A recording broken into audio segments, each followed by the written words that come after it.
نبی کریم صلی اللہ علیہ وسلم کو اللہ نے بہت سے خصائص عطا کیے۔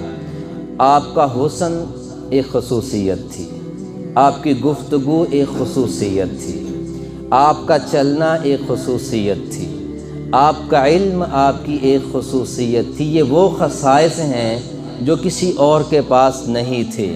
اور آپ جس معاشرے میں تشریف لائے، آپ جس معاشرے میں، جس دھرتی پر، جس انوائرمنٹ میں اللہ نے آپ کو مبعوث فرمایا، وہ پورے کا پورا معاشرہ، اس کے ارد گرد، اس کا جتنے بھی اس کے خد و خال تھے، وہ سارے کے سارے اس صفت سے خالی تھے جس کا ذکر میرے رب نے میرے نبی کے متعلق ہائی لائٹ کیا ہے، وَإِنَّكَ لَعَلَىٰ خُلُقٍ عَظِيمٍ، کہ اے میرے حبیب، ہم نے آپ کو اعلیٰ اخلاق دیے۔ اعلیٰ اخلاق کیا ہوتے ہیں؟ تَصِلُ مَنْ قَطَعَكَ وَتُعْطِ عَمَّنْ حَرَمَكَ وَتَعْفُو عَمَّنْ ظَلَمَكَ۔ یہ وہ میرے اور آپ کے نبی بیان فرما رہے ہیں۔ کسی نے پوچھا تھا یا رسول اللہ اخلاق کیا ہیں؟ تو آپ نے بتایا، جو تیرے اوپر ظلم کرے تو اسے معاف کر۔ کتنا مشکل کام ہے نا، آسان تو نہیں۔ جو تیرے اوپر ظلم کرے تو اسے معاف کر، جو تیرے ساتھ تعلق کو توڑے تو تعلق کو جوڑ، جو تجھے محروم کرے اور پھر کبھی تیرے پاس لوٹ آئے، کسی کام سے آ جائے تو اس کو عطا کرنا، محروم نہ کرنا۔ میرے نبی جس ماحول میں آئے، اس ماحول میں اخلاق نام کی کوئی چیز کوئی نہیں تھی۔ سب آپ جانتے ہیں کہ کیسا وہ معاشرہ تھا۔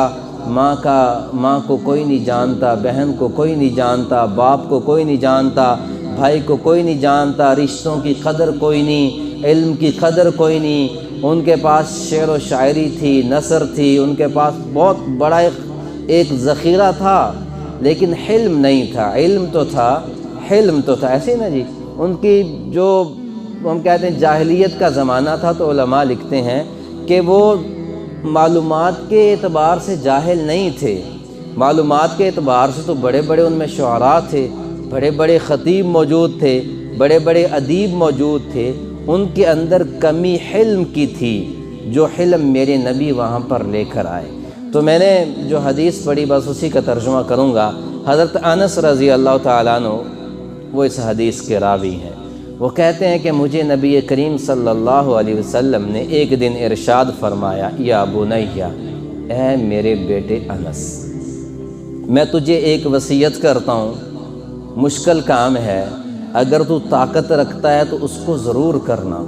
اب وصیت آپ نے کیا فرمائی؟ اے میرے بیٹے انس، ایک صبح اور ایک شام بھی ایسی مت گزارنا کہ تیرے دل میں کسی کے متعلق تھوڑی سی بھی میل، کچیل یا حسد ہو۔ یعنی ایک صبح ہو یا ایک شام، یعنی 10 گھنٹے 8 گھنٹے بھی کسی کے بغض کو دل میں لے کر، کسی کے حسد کو دل میں لے کر، کسی کے متعلق بری سوچ کو، برے خیال کو دل میں لے کر بھی نہ گزارنا۔ اور آگے آپ نے کیا اعلان فرمایا؟ اے میرے بیٹے، ایسا کرنا، یہ کام کرنا، اس طرز پہ زندگی گزارنا، یہ میری سنت ہے، اور جو میری سنت کو زندہ کرے گا اس نے مجھ سے محبت کی، اور جس نے مجھ سے محبت کی کان معی فی الجنہ، وہ میرے ساتھ جنت میں ہوگا۔ اب یہ کون فرما رہے ہیں؟ یہ وہ ہستی فرما رہی ہیں جو حرم میں ہوتے تھے تو لوگ ان کو گالیاں بھی نکال لیتے تھے، جو کسی کو دعوت دیتے تھے کہ لوگوں تم کلمہ پڑھو، لوگ کہتے تھے یہ جادوگر ہے، یہ ساحر ہے۔ یہ وہ ہستی فرما رہی ہیں جو گزرتے ہیں تو دشمن کھڈے کھود دیتے ہیں، کانٹے بچھا دیتے ہیں، پتھر مارے جاتے ہیں، اوجھڑی آپ کی کمر پہ ڈال دی جاتی ہے، آپ کی بیٹیوں کو طلاقیں دے دی جاتی ہیں، سیدہ فاطمہ کے چہرے پہ تھپڑ مار دیا جاتا ہے۔ اور اتنا کچھ برداشت کرنے کے بعد میرے پیغمبر کیا فرما رہے ہیں؟ میرے بیٹے انس، ایک صبح یا شام بھی ایسی نہ گزارنا کہ تیرے دل میں کسی کے لیے حسد، بغض یا کینہ نہ ہو۔ تو مطلب کیا نکلا کہ اللہ کے نبی صلی اللہ علیہ وسلم اتنا کچھ برداشت کرتے تھے، فوراً معاف کر دیتے تھے، فوراً معاف کر دیتے تھے۔ تو ہم دیکھیں ہمارے معاشرے میں کتنے ایک بھائی دوسرے کے لیے مخلص نہیں ہے، یہ حقیقت ہے، کڑوا سچ ہے، ایک بہت خوبصورت تصویر ہے یہ میرے معاشرے کی۔ ایک گھر میں 4 بھائی رہتے ہیں، ایک دوسرے کے لیے دل ہی صاف کوئی نہیں۔ پہلے ہوتا تھا شادیوں کے بعد اختلاف ہوتے تھے، اب شادیوں سے پہلے اختلاف ہو گئے۔ باپ بیٹے کے متعلق دل میں بغض ہے، حسد ہے، مقتدی کے دل میں امام کا حسد ہے، امام کے دل میں مقتدی کا بغض ہے، محتمم کے دل میں مدرس کا حسد ہے، مدرس کے دل میں محتمم کا حسد ہے۔ تو کہاں جائیں گے؟ خوبصورتی کہاں سے پیدا ہوگی اور معاشرہ خوبصورت کیسے بنے گا؟ میرے نبی نے ایک خوبصورت سوسائٹی دی تھی، ایک خوبصورت معاشرہ دیا تھا۔ علماء موجود ہیں، تلوار کے زور پہ کسی نے کلمہ نہیں پڑھا۔ آپ تبوک سے واپس لوٹ رہے ہیں اور کیکر کے درخت کے نیچے آرام کرنے کے لیے لیٹے، اور وہ بدو آیا کافر، اس نے آپ کی تلوار اٹھائی اور آپ پہ تلوار لے کر کھڑا ہو گیا اور کیا کہتا ہے؟ اے محمد تمہیں کون بچائے گا؟ تو آپ اٹھے، آپ نے مسکرایا اور فرمایا مجھے اللہ بچائے گا۔ اتنی ہیبت تھی کہ تلوار ہاتھ سے گر گئی۔ تو پھر آپ نے وہی تلوار اٹھائی، اس کی طرف اشارہ کیا، فرمایا تمہیں کون بچائے گا؟ کہا جی مجھے کس نے بچانا ہے، مجھے تو آپ ہی معاف کر سکتے ہیں۔ تو آپ نے پوچھا کلمہ پڑھتے ہو؟ کہا نہیں پڑھتا۔ آپ نے کہا جاؤ تجھے معاف کیا۔ اب تلوار کی زور پہ کلمہ نہیں پڑھا، جب فرمایا جاؤ معاف کیا تو کلمہ پڑھ کے مسلمان۔ وہ نبیوں میں رحمت لقب پانے والا، مرادیں غریبوں کی بھر لانے والا، وہ اپنے پرائے کا غم کھانے والا اور بد اندیش کے دل میں گھر کرنے والا، اتر کر حرم سے سوئے قوم آیا اور ایک نسخہ کیمیا ساتھ لایا۔ وہ بجلی کا کڑکا تھا یا صوت ہادی، عرب کی زمین جس نے ساری ہلا دی۔ جب آپ کے اخلاق ایسے تھے تو آپ نے جو جماعت تیار کی ان کے اخلاق بھی ایسے تھے۔ اللہ نے بھی تعریف کی، محمد الرسول اللہ والذین آمنوا معه اشداء علی الکفار رحماء بینہم تراہم رکعا سجدا یبتغون فضلا من اللہ ورضوانا۔ میرا محمد، اس کے ساتھی کیسے ہیں؟ وہ آپس میں بہت میٹھے ہیں، بہت نرم ہیں اور دشمنوں کے لیے سیسا پلائی دیوار ہیں۔ میرے نبی مسجد نبوی میں تشریف رکھتے ہیں۔ سعد بن مالک رضی اللہ تعالیٰ عنہ مدینہ کے صحابی تھے۔ تو آپ صلی اللہ علیہ وسلم مسجد میں بیٹھے ہوئے ہیں اور ایسے حلقہ لگا ہے صحابہ کا، آپ تشریف رکھتے ہیں تو آپ نے اچانک فرمایا مسجد کے اس دروازے سے ایک جنتی داخل ہوگا۔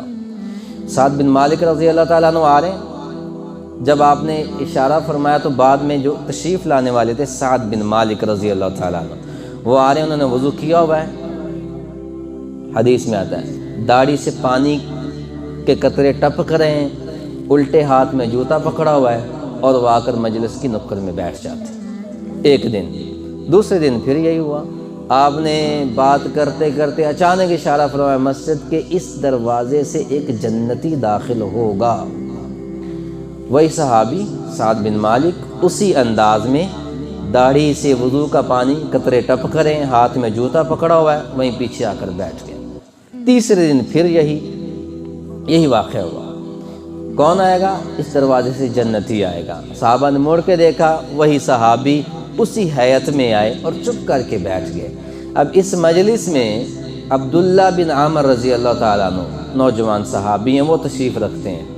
تو وہ جو عبداللہ بن عامر رضی اللہ تعالیٰ عنہ تھے وہ اتنے عبادت گزار تھے کہ ان کے متعلق اصحابہ میں لکھا ہے کہ وہ دن کو روزہ رکھتے تھے مستقل اور رات کو تہجد پڑھتے تھے، تلاوت کرتے تھے، ایک دن میں قرآن پڑھ لیتے تھے، اتنی عبادت گزار۔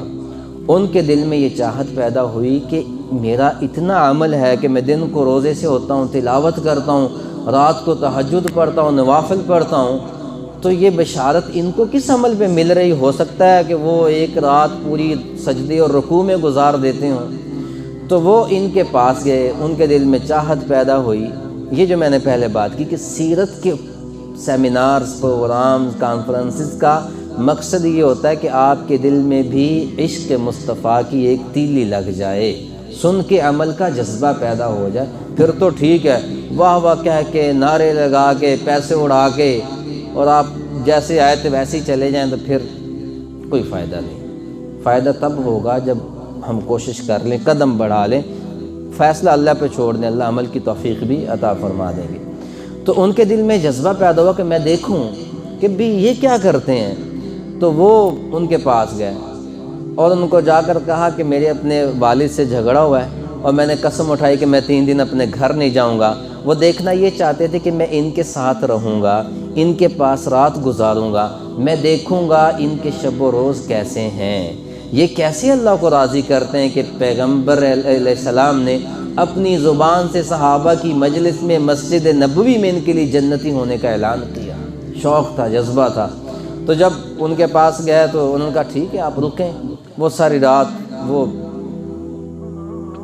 ان کے گھر رکے، وہ دیکھتے رہے بھی یہ کیا کریں گے۔ وہ چونکہ جستجو میں تھے، سوئے نہیں، تو وہ بہانہ کیا کہ میں سو رہا ہوں، لیکن ان کا یہ تھا کہ میں دیکھوں یہ کیا کرتے ہیں۔ سعد بن مالک رضی اللہ تعالیٰ عنہ تھوڑی زیادہ عمر کے تھے، اور انہوں نے کیا کیا، عشاء کی نماز پڑھی، کھانا شنا کھایا اور سو گئے، اور صبح تہجد کے وقت اٹھے، بس اور کوئی کام نہیں کیا، دن کے اپنے معمولات کیے۔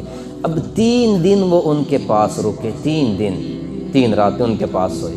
تیسری رات سونے کے بعد جب جانے لگے تو انہوں نے حقیقت بتائی کہ چچا بات یہ ہے کہ 3 دن میں نے اپنے نبی کی زبان سے آپ کے متعلق جنتی ہونے کا اعلان سنا۔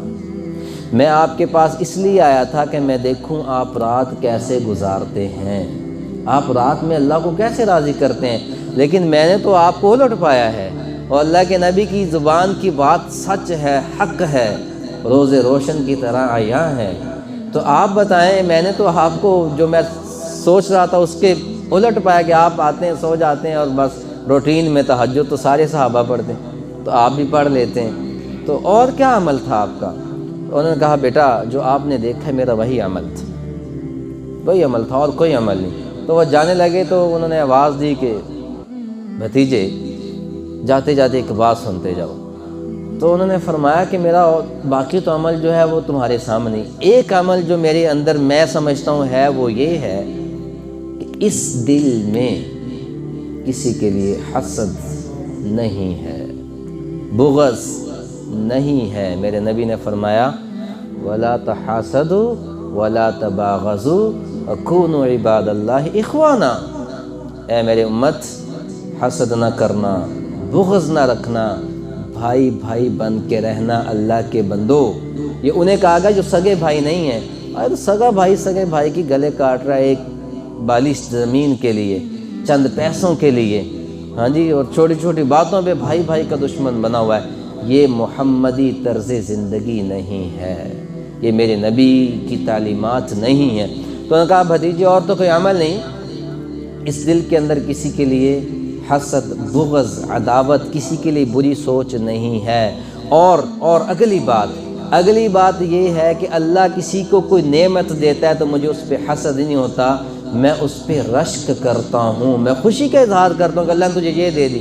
میرا ہمسایہ موٹر سائیکل نہیں لے آیا تو مجھے ایسے بے چینی ہونے لگ جاتی، امام صاحب موٹر سائیکل نہیں لے آئے تو مجھے بے چینی ہونے لگ جاتی، یہ کہاں سے لے کے آئے؟ نہیں، مجھے کچھ نہیں ہوتا۔ کسی کو علم اللہ دیتا ہے مجھے خوشی ہوتی ہے، کسی کو اللہ مال دیتا ہے میں خوش ہوتا ہوں، کسی کو اللہ عزت دیتا ہے میں خوش ہوتا ہوں، مجھے کسی سے حسد نہیں ہوتا۔ تو وہ جو سننے والے تھے انہوں نے کہا ہاں ہاذا ہوا یہی بڑی بات ہے جو بہت مشکل ہے۔ تو بس یہی آج کا میری طرف سے پیغام تھا، سیرت کا ایک پہلو۔ ہم اپنے دلوں کو صاف رکھیں، دل صاف ہوگا تو اللہ کی محبت دل میں آ جائے گی، نبی کریم صلی اللہ علیہ وسلم کی محبت دل میں آ جائے گی کہ محمد سے وفا تو نے تو ہم تیرے ہیں، یہ جہاں چیز ہے کیا لوح و قلم تیرے ہیں۔